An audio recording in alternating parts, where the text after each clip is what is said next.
Chapter 22. Don't tell me. You're also interested in her? Mr. Reed, be careful not to get it wet for the next couple of days. Ava kept her head down as she wrapped the gauze around Samuel's hand 3 times, finally tying it in a bow. She sat beside Samuel. Their bodies were turned toward each other. Samuel only needed to lower his head to see that face with lowered brows and compliant eyes, pure and beautiful. The moment Ava finished tying the bow, he jerked his hand back. He said, "I'm leaving," and hurriedly departed. His hurried steps were completely inconsistent with his mature and steady persona. Ava leaned back on the sofa and raised an eyebrow. So this was how misogyny manifested? Facing her, such a beautiful girl, he not only said barely a word, but even left as if he was afraid of catching the plague. Ava brushed her skirt with little interest. 7 pounds climbed onto the sofa, pounced into Ava's arms, whimpering and acting cute. Ava played with 7 pounds for a while. When the alcohol hit her again, she took a shower and went to sleep. Reed House. Brother, didn't you say you were going back to work overtime? Why are you back so early? Yvonne looked suspiciously at Samuel, who walked in with a tense jaw. Her brother had always prioritized work over life. It was rare to see him come home after just over an hour of working overtime. Finished, Yvonne said. Oh. Then her sharp eyes noticed something unusual about Samuel's left hand tucked in his pocket. She approached with a grin. Taking advantage of Samuel's inattention, she pulled his hand out. The beautifully tied bow on the back of his hand came into view, immediately piquing her interest. Brother, I think this overtime was spent with some pretty girl. Tsk. Ian walked in from the back garden with his hands in his pockets. He glanced at the bow on his brother's hand. The way it was tied looked somewhat familiar, but he didn't pay much attention to it. This overtime session was pretty intense, even needed gauze. He raised an eyebrow and patted Samuel's shoulder. Yvonne nodded. The siblings reached a consensus for once. Stop talking nonsense. Go upstairs and sleep. Samuel swept a cold look over his brother and sister. Yvonne, brother, you think this innocent act can fool seasoned veterans like Ian and me? Samuel glared at his sister. Having many boyfriends is something to be proud of? After speaking, he cast a cold glance at his brother. Before he could speak, Ian grinned. Brother, I only have Ava. I'm different from Yvonne. I'm very devoted. Then he added another sentence. I'll only ever have Ava. His tone was very serious, with a barely perceptible warning.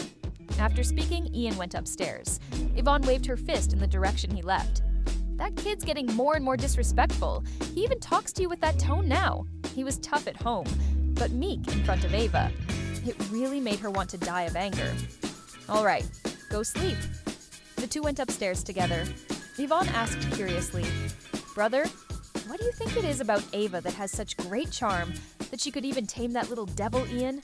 Getting dumped and still having the nerve to continue pursuing her, she really didn't want to admit he was her real brother. Don't know. Samuel's mind unconsciously conjured up that fair face. Brother, I only have Ava. His brother's words just now filled him with inexplicable irritation. His sister's voice beside his ear almost became demonic. Samuel's tone carried a hint of displeasure. Can you shut up? Why do you talk so much in the middle of the night? Hearing this, Yvonne was momentarily stunned. Soon she raised her voice. Brother, I mentioned Ava and you reacted so strongly. Don't tell me you're also interested in her. That would be so much fun. Let them fight until they're both bloodied. She would definitely add fuel to the fire. If you keep talking nonsense, I'll freeze your cards. Astonishment flooded Yvonne's eyes. Brother, I was wrong. I don't dare anymore. I promise I'll never mention Ava in front of you again. After the banquet that day, Ava hadn't seen Adrian for half a month straight, because he was on a business trip.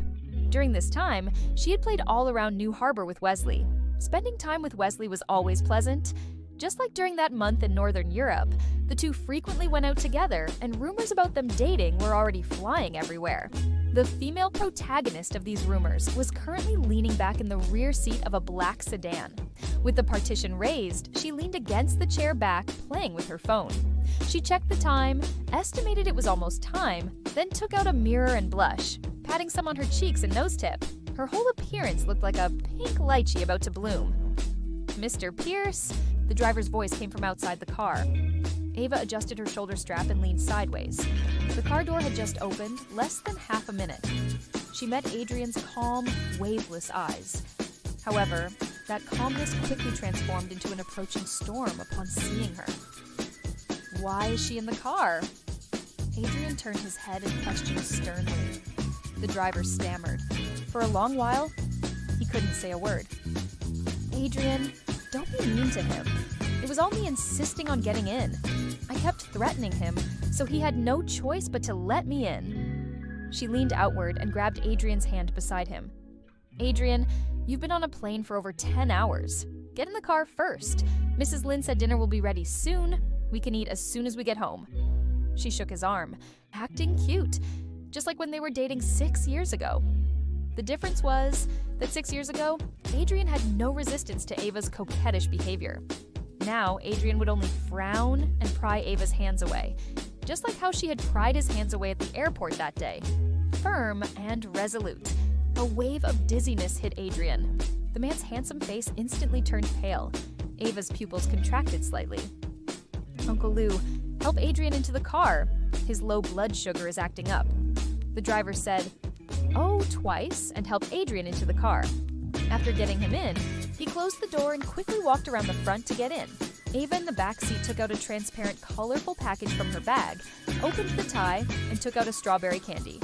"Adrian, did you skip meals before getting on the plane again?" The girl peeled the candy wrapper while pouting and complaining. "You have low blood sugar. How can you keep skipping meals?" Adrian leaned against the chair back, his brow furrowed tightly, staring intently at that face full of worry. Her mouth, coated with glossy lip gloss, opened and closed.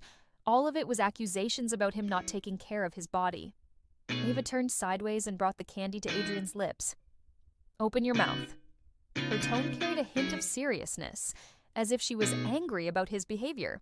Adrian bit the red strawberry candy, along with those two slender, tender fingers. Their eyes met. Sparks flew in the air. The next second, Ava felt her neck tighten. What followed was softness on her lips. This kiss was particularly fierce from the start, with the sweetness of strawberry candy entering her mouth. Ava grabbed Adrian's wrist.